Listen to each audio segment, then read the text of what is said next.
by Bishop Paul Morton titled, Don't Do It Without Me. Yes. Okay, so we got just about everybody. Okay? Well, in that song, the words say, Lord, whatever you are doing in this season, don't do it without me. In other words, whatever the Lord is doing right now, Yes, sir. we, which are called by his name, have a desire, if you will, to be part of it, witness to it. You see, we want to be involved, regardless of what those around us may be doing. The truth be told, it is not about them initially, but it is about our attitude, our own personal desire to be a witness to and a part of what the Lord is doing in this season, this time in our lives, for his glory, in the name of Jesus the Christ, and for his sake, by the presence and power of the Holy Ghost. Yes. Attitudes. Anybody here remember the attitude towards the attack on our country in 2001? September 11th to be exact. Anybody remember? Yeah. There was a tremendous surge, if you will, in attitudes and actions taken by people joining the military in, I would say, a call to duty. You see, people wanted to serve their country and fight against its enemies, wanting to be a part of what was being done to defend the land of the free and the home of the brave at that time in that season. There was also a surge, if you will, Lord have mercy, a tremendous surge, an overwhelming influx in people attending church. Churches were packed out, full to the overflow. Well, in that light, much discussion and supposition and innuendo, etc., etc., etc., after the fact, surmises that people felt vulnerable. People felt unprotected. And so they sought out the church for peace and assurance. Be that as it may, years after this happening, some people reverted back to their pre-9/11 ways, ready to continue their witness back in stride again to yesterday. Sad to say, but true. Many continue their witness and living in yesterday. Now allow me to make this point as we get ready to read our text for today's lesson. That point being, our decisions to witness for the Lord, to serve the Lord, to live for the Lord, is not a one and done decision, if you will. Understand now, we do not make the decisions and then stop. We do not make the decision, whatever age, and then stop. It is this preacher's belief. Once that decision is made, then the work, the witness starts. First, in the heart. Do our hearts say, Lord, don't do it without me? Or do our hearts say, Lord, let me check my schedule, and then I will get back with you? Kindly open your Bibles with me to the New Testament book of John, chapter 15, calling your attention to verses 1 through 5. John, chapter 15, calling your attention to verses 1 through 5. Come we that love the Lord, and let our joy be known. Join in a song with sweet accord, and thus surround the throne with march to Zion, that beautiful city of God. New Testament, John, chapter 15, beginning with verse 1, reading from the King James Version of the Bible, the word of our Lord teaches. I am the true vine, Yes, sir. and my Father is the husbandman. Yes. Every branch in me that beareth not fruit, he taketh away. Yes. And every branch that beareth fruit, he purgeth it, that it may what? Bring forth more fruit. Now ye are clean through the word which I have spoken unto you. Abide abide in me, and I in you. As the branch cannot bear fruit of itself except it abide in the vine, no more can ye except ye abide in me. Let's read verse 5 together. I am the vine, ye are the branches. He that abideth in me, and I in him, the same bringeth forth much fruit. For without me, ye can do nothing. Our subject for this 62nd Youth Church anniversary is called to continue the witness. Called to continue the witness. Today, we celebrate 62 years as a youth church. Now, when we look around the sanctuary and see the empty seats, it appears that maybe we do not have a lot to celebrate. Well, if you are having these thoughts, let me tell you right now that you are very wrong. We are blessed that we get to worship in a place where people love God. Yes. We get to worship in a place that is paid for and cannot be taken away from us. Yes.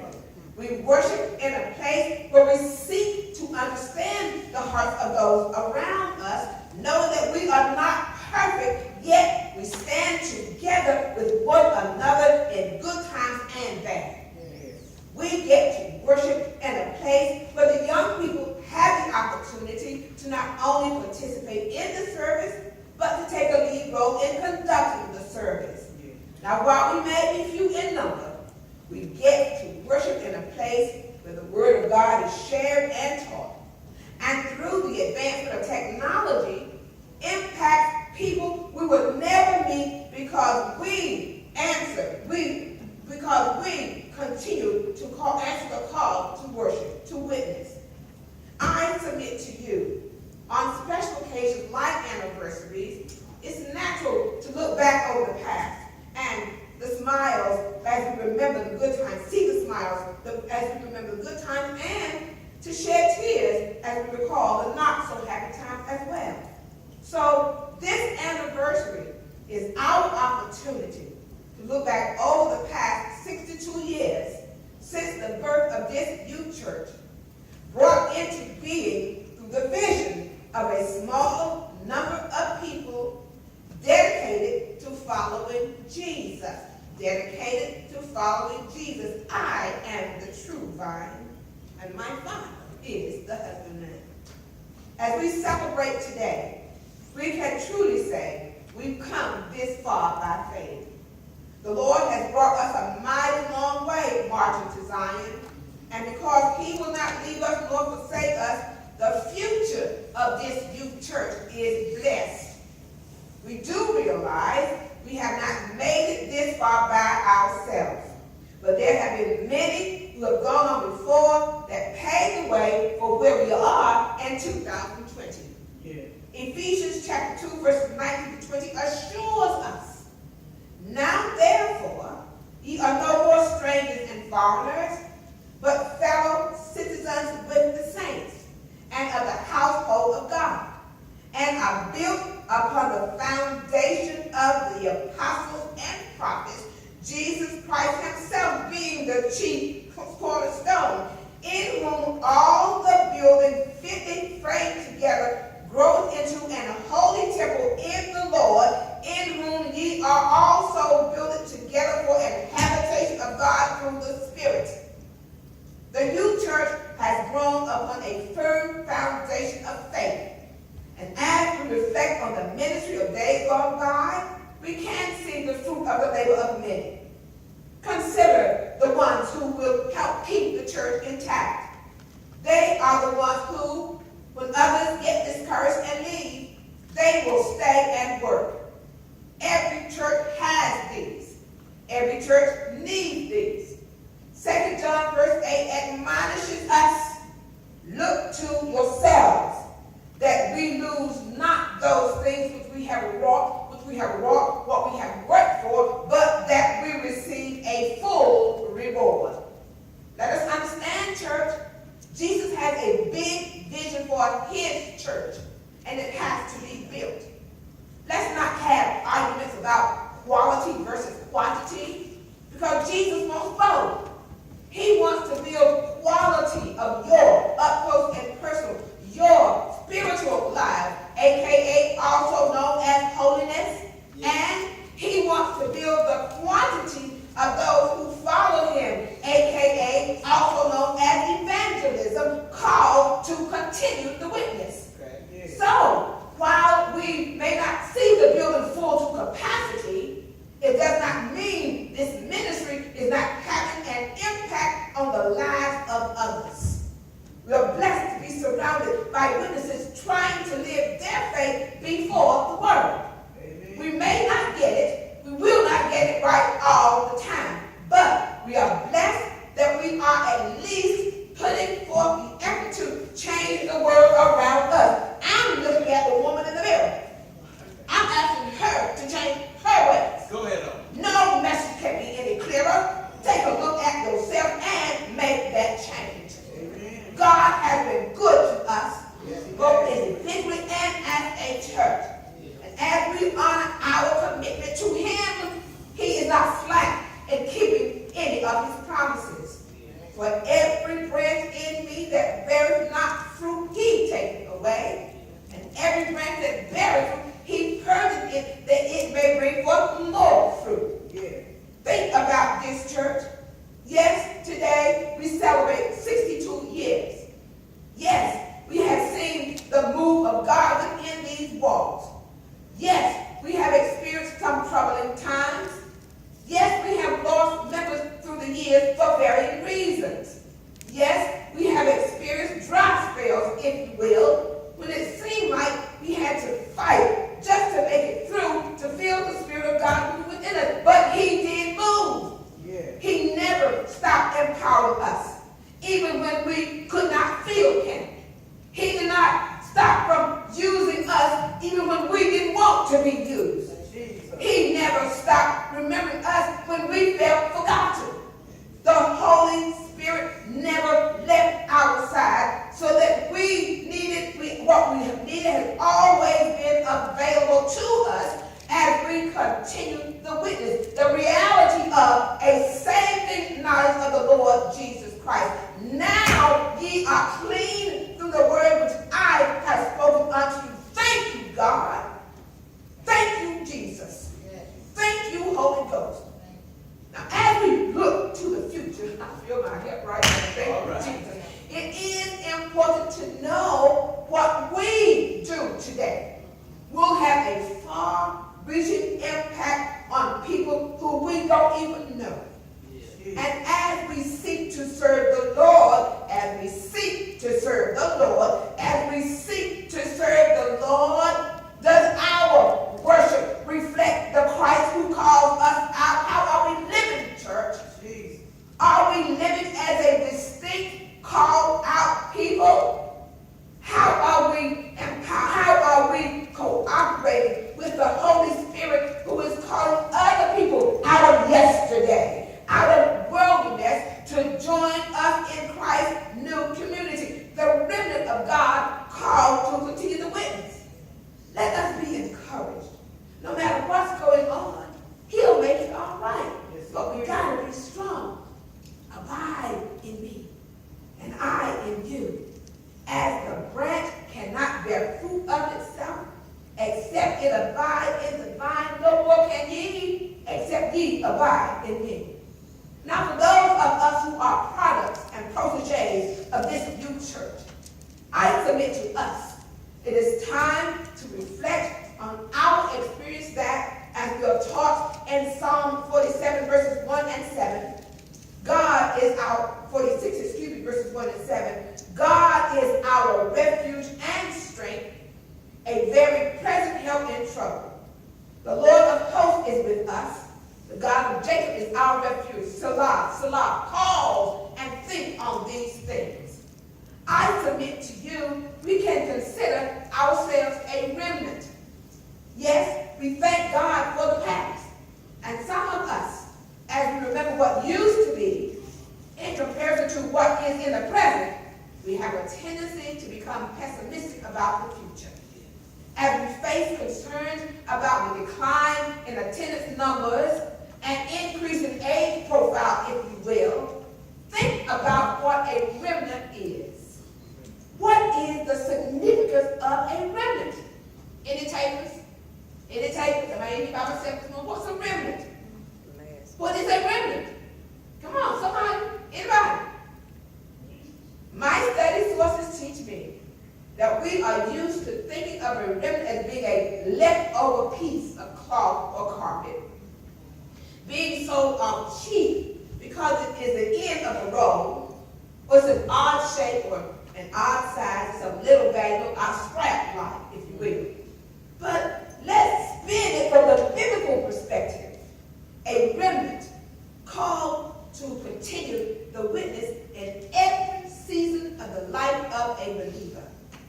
Consider this church as remnants celebrating 62 years. Do we still share that pioneering spirit of faith, right, courage, hope, and obedience to God and God's will with the founders of this new church? How many examples can we find in the Bible emphasizing the faithfulness and obedience of God's people? Consider Noah, the original survivor, part of God's remnant from whom the whole earth was replenished. You know his story. The survival of a seeming handful of people, faithful and obedient people, who are not so much the end, but a new beginning. Yeah. They are called to continue witnessing to God's love, made known to us in Jesus Christ, to the world around us. For God so loved the world that he gave his only begotten Son, that whosoever believeth in him should not perish but have everlasting life. For God sent not his Son into the world to condemn the world, but that the world through him might be saved. Yeah. Right. Jesus calls us to be empowered. Yeah. Jesus calls us to be encouraged. Jesus calls us to be hopeful, drawing on his love, the source of all hope and future promise. Now I submit to you, if the church is small in numbers, and the trend continues to be small, then the biblical message is that this smallness need not be a cause of despair, but rather a call to give thanks to God that he still entrusts us with the good news, called to celebrate the fact that God still has purpose for us. Yeah. Let us remember, no matter how small the church is, or yet to come, we are still the body of Christ, living in the love of Jesus the Christ, called to continue the witness. As God's remnant on the 62nd youth church anniversary, he entrusts us the responsibility to live out the good news of Jesus Christ, as we are called to continue witnessing to God's love. Now, I have in my hand a highlighter. I use highlighters to do just what the name says, to highlight, to call attention to keep a particular connection to something important, to help remember points of interest. Now, as we come to the close of this 62nd Youth Church anniversary, it is my prayer that we keep the connection in our hearts that highlight our effort, that highlight our intent, that highlight our dedication, that highlight our willingness as laborers together, called to continue the witness. Proverbs 3, 5, and 6 encourages us, trust in the Lord with all thine heart, and lean not unto thine own understanding, in all thy ways acknowledge him, and he shall direct thy paths. Amen. What God has done, what God is doing, and will continue to do through Antioch as a called out people, highlights in this season that God has given us a hope and a future. Yeah. Jeremiah 29:50 assures us, for I know the thoughts that I think towards you, saith the Lord, thoughts of peace and not of evil, to give you an expected end. That's right. That's right. As we put our personal in order, Teach it. humbly dependent on Jesus the Christ, let us face the rising sun of our new day begun. Let us face the world with confidence in him and his gospel. Congratulations, Antioch. We have come this far by faith, and by faith we shall continue on. It is Jesus who promises to build his church. Yes, we want to see it grow too, but Jesus will be the one, capital O-N-E, who makes that growth take place. I am the vine. Ye are the branches. He that abideth in me, and I in him, the same bringeth forth much fruit. For without me, ye can do nothing. Called to continue the witness. Loving Lord God, creator and sustainer of all things, thank you for a word of encouragement, of accountability, of trust and conviction that you have everything in perfect order to your glory, in the name of Jesus and for his sake, by the presence and power of the Holy Ghost forever. Thank you, God, for provision. Thank you, God, for preservation.